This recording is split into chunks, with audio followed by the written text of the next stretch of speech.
So here we have in Rock Hard Greece, Chris Boltendahl from Digger. How are you, Chris? I'm fine, thank you very much. We're going to talk about the stories behind Tunes of War, which you're going to perform in its entirety.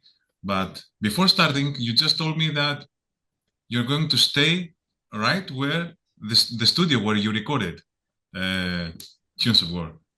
Yes, the first album we recorded in the Principal Studio, it was Heart of Darkness in 1995.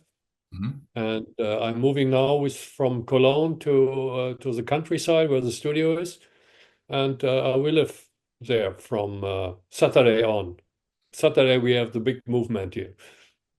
Yeah, yeah, I great. I will have my own studio there.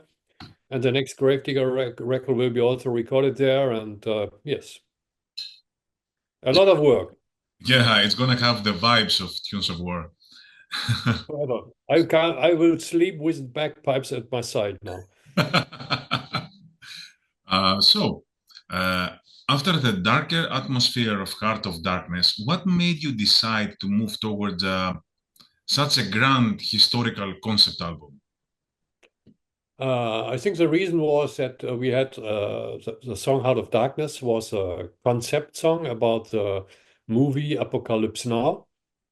And then we thought, together with Tommy Gertlich, the former bass player, that it will be a good idea to have two or three songs about the Scottish history, because he was a big fan of the Scottish history and also the country. And yeah, we agreed, and then we started to compose, and we say, oh, we can do much more songs about the history of the Scottish country and people. So that was a very fast idea. And then we said, okay, we do a concept album about the Scottish history. Yeah, and if I'm not wrong, Tommy Guttlich was an English history teacher, and Yes, he was a history and English, yeah, and he traveled a lot with his motorbike to Scotland. And he knows all the things about that, and he knows the places, and he has a real good background about that, and that helped a lot with the concept and also with the lyrics. yeah. So, how important was his academic background in building the storyline of the album? Because you wrote the lyrics together, if I'm not wrong. Yeah, we wrote the lyrics together, but he was complete responsible for the concept and the time frames, and yeah, he did a lot of work for that. Did he or did only he or together with you travel to Scotland to understand the culture and the history? No, when we wrote this album, I was never before in Scotland.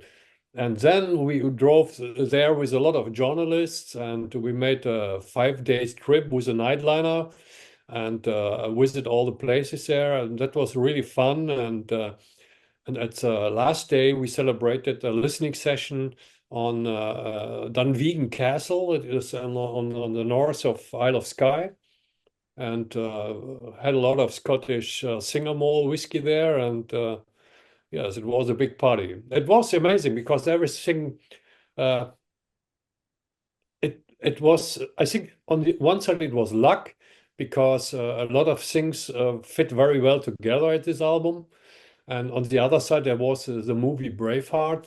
Uh, I I never saw this movie before we wrote this album. I saw it the first time in the nightliner when we drove to Scotland, And it was where, and then I said, hey, this is the complete atmosphere we have on this record. So yeah, a lot of things went really well for this album. Yeah, but because many people think that because of the fact that the film Braveheart had come out only a year before Tunes of War, many people think that the movie influenced the concept.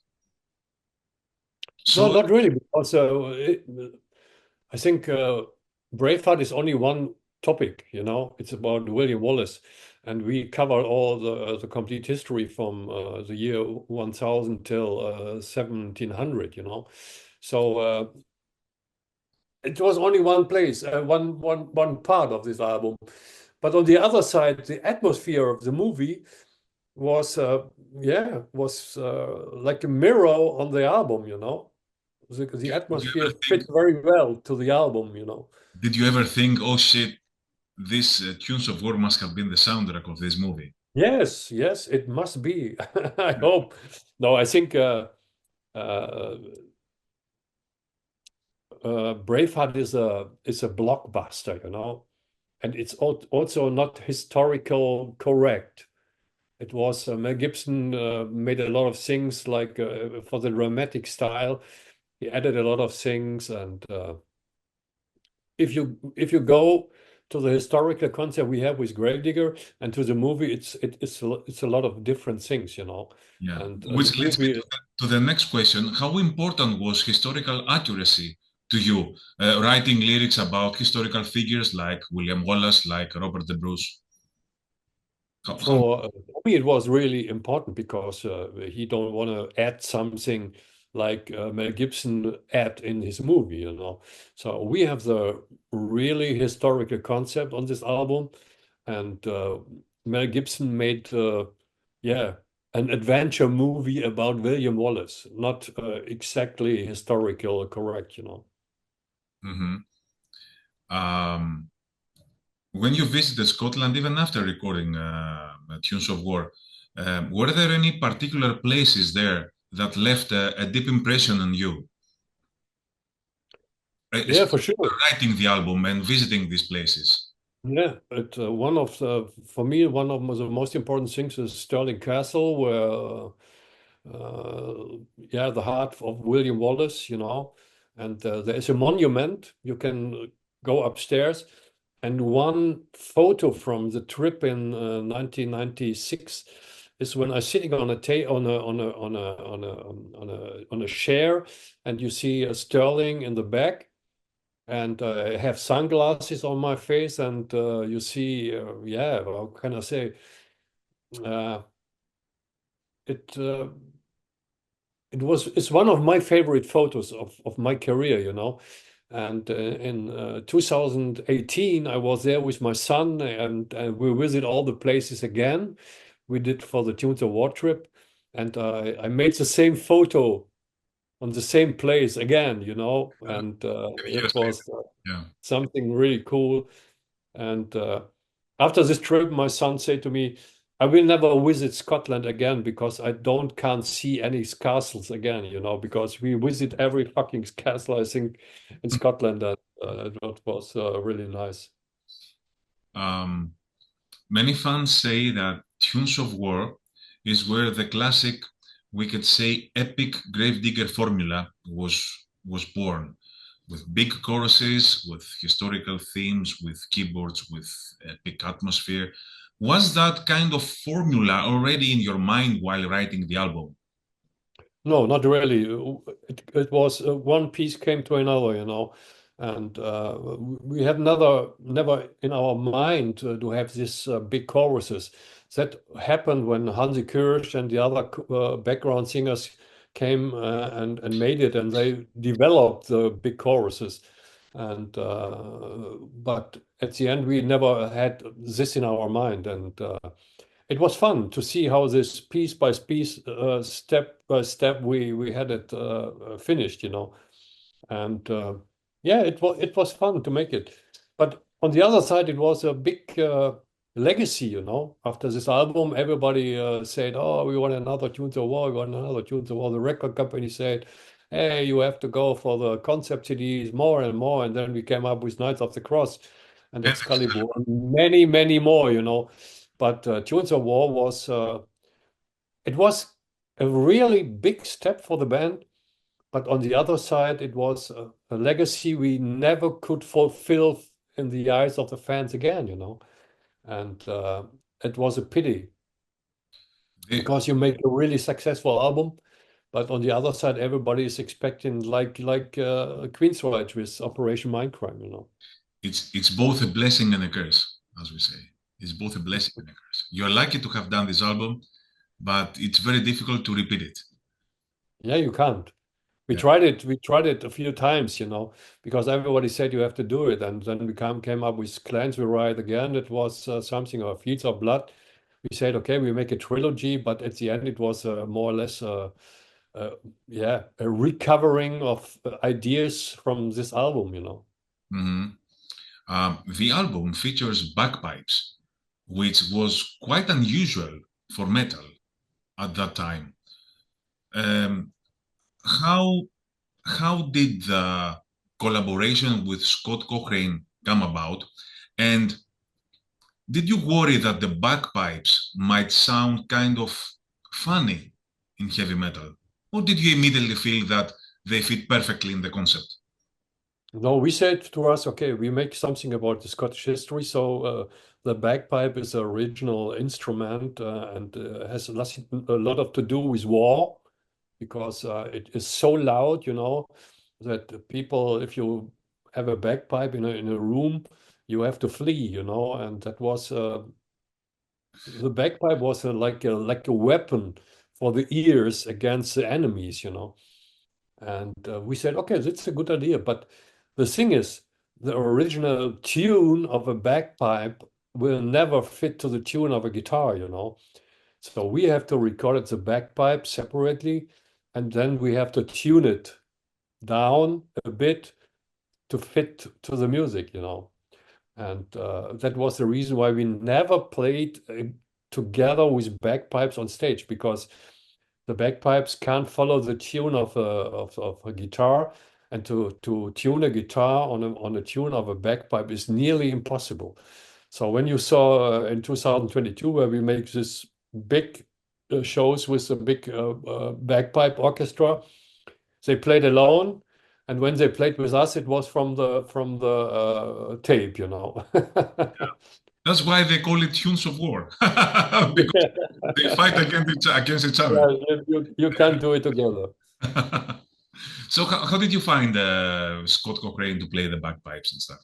It was a friend of Uwe Lullis who lived in the same town, and he came up, and then he played the bagpipes in one day. And after all this, we later, after Tunes of War, when we made the other records about the Scottish history, we have a good friend of us in Hamburg who organized all this bagpipes orchestra and everything. So from now on, he played the bagpipes for Gravedigger. The album opens with The Brave, which is really, I could say, heavy metal interpretation of Scotland the Brave. Why did you decide to start the album that way? It was like a punch, you know, uh, quite unusual to listen. Remember, back then there were only Skyclad having violin and just a few other bands having different instruments than guitar, keyboards, bass, and drums. And then you hear bagpipes and you say, what the hell is that?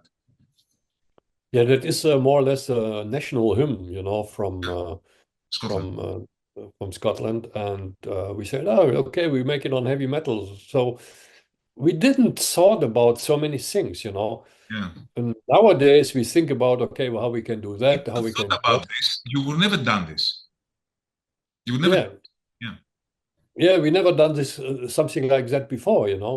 And we had crazy ideas during the recording session, and always we drank a lot, and we said, okay, that's a good idea, let's do it. No, come on. And then we tuned the bagpipes, and then we made this double bass and guitar to the bagpipe. So There's a I think a sentence, lot of things come together at this album. yeah, A yeah. lot of good ideas. Even you hear the clans fighting and you hear the swords singing. You know, it's during the songs, which is something not very usual. Something not very usual is the Ballad of Mary, Queen of Scots, which showed a completely different side of your voice. Was it difficult for you to sing in such, I could say, a vulnerable way? No, That is my normal voice, you know. The other voice is the screaming voice, and I have also a singing voice, you know. So I didn't have a problem. Nowadays I try to mix a bit more that screaming voice with the normal voice.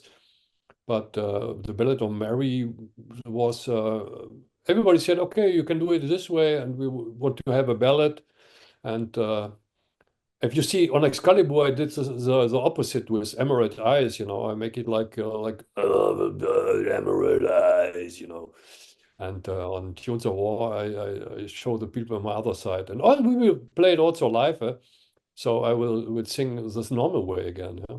Mm-hmm. My fingers touch the solid stones, strong and cold. They bring me from home. Blah blah blah. You know, so I can do it also this way. Yeah. It would be fun to hear because there many years have passed since we saw you in Athens in 1997, but we'll reach to that in the end. This album has your trademark song, Rebellion, which has become perhaps the most famous Gravedigger song of all time. When you wrote Tunes of War, did you have any idea that Rebellion would become a lifelong anthem of the band? And if yes, at what point did you realize that it had the potential to become a classic? Directly after I sang this song, you know. And the funny thing is, the band was in the studio, and I was on Crete and practicing my stuff, you know. And then I went back to Münster to the principal studio, and I started the recording of my vocals. And when it come to Tunes of War, and I had this, my clans are marching and the low bagpipers play the tunes of war, and then I did it, and then a couple of days the background singers came, and they follow my melody, and then when they finished, everybody in the studio was the clans are marching and the low bagpipers play the tunes of war. Everybody was singing it, and then we realized that we made a hit, you know. So it was directly after I recorded the song. Played that you performed the song live. Yeah, and then when we performed the song live, it was yeah, we make it. It's a sing along, you know, Yeah. and it's a sing along 30 years now, Sing and along. we have to play it every night. People are marching. They clap their feet Uh, on the ground. I don't know how often I played this song live, you know. It's a lot of Yeah, lots of times, lots of times. yeah, a lot of times, yes. Why do you think this album connected so strongly with fans compared to some of your other releases? What made Tunes of War so special for the heavy metal fans?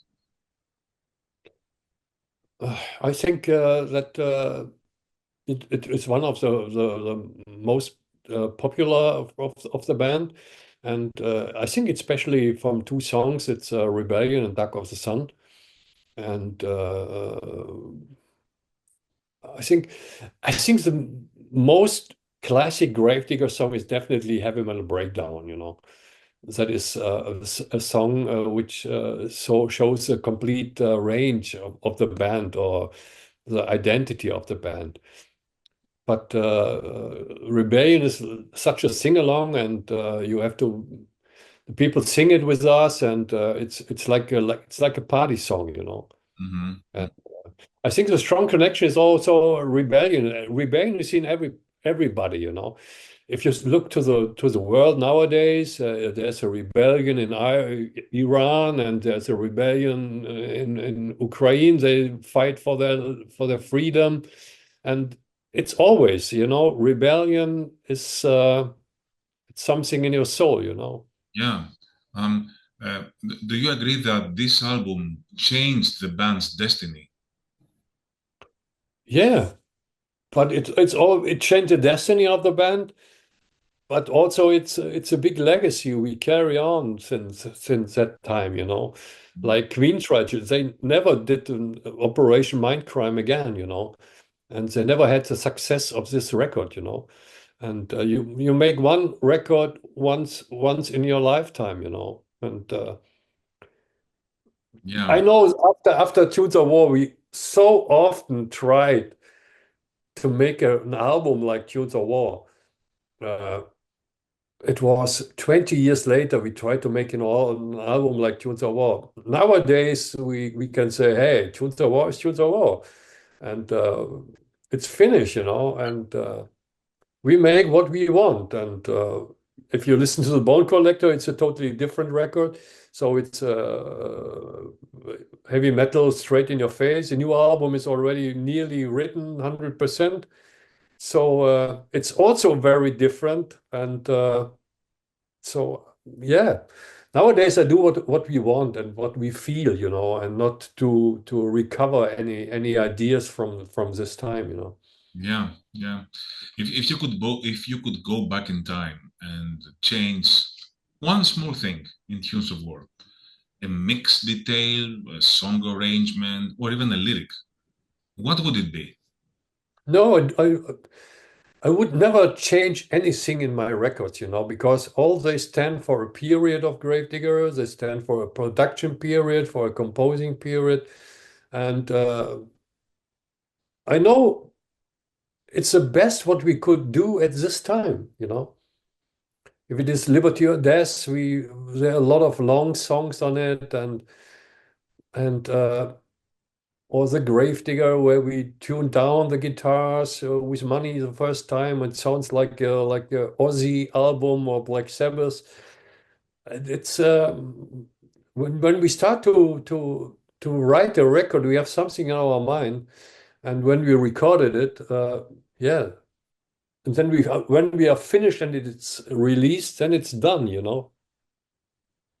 So never go back in history. I Mm. don't need a time machine.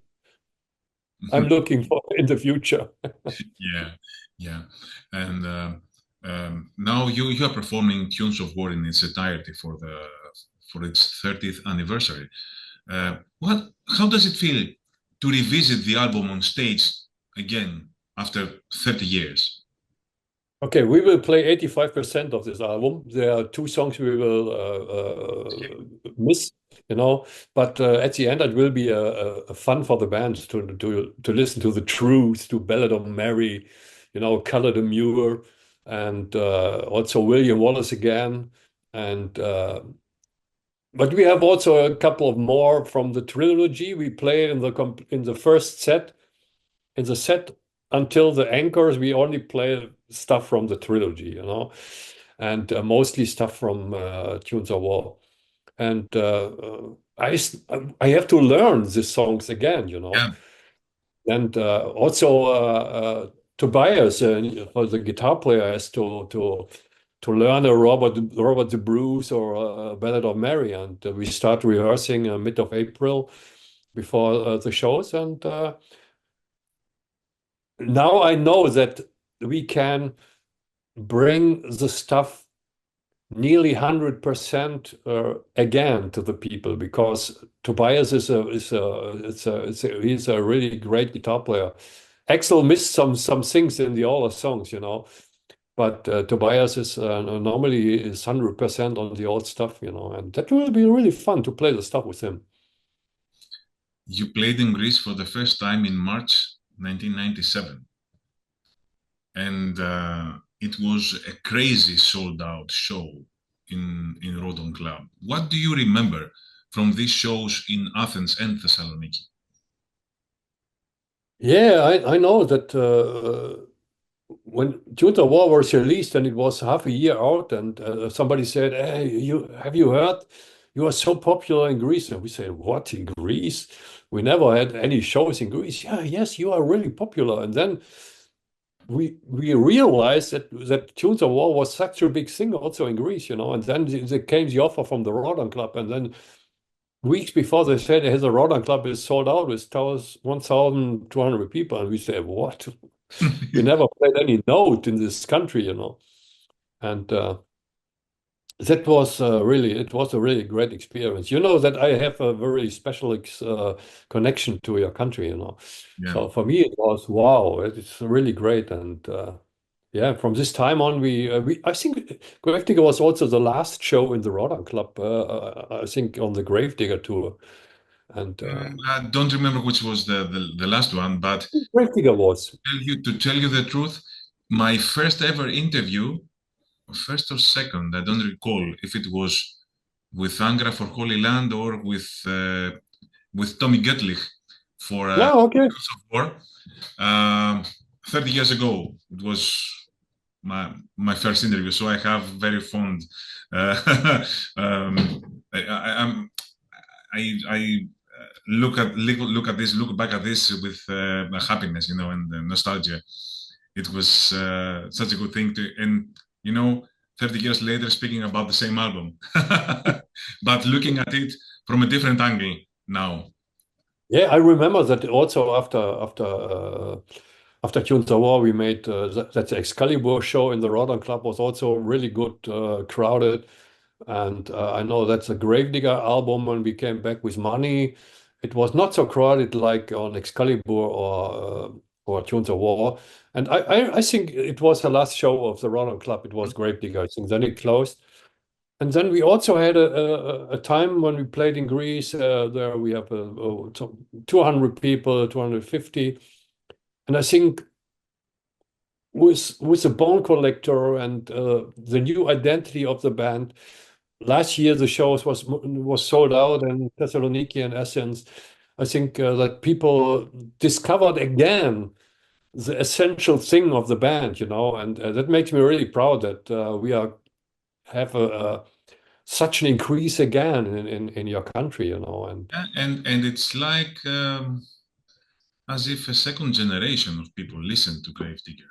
yeah, but now we have nothing against Axel Red, but with Axel Red we will lose a little bit of the identity in the guitar sound, you know. But with Tobias, he is playing this original stuff so cool, and the band sounds again like Gravedigger, you know. And I think that the people recognize and notice, and I think that is something like a new success of the band.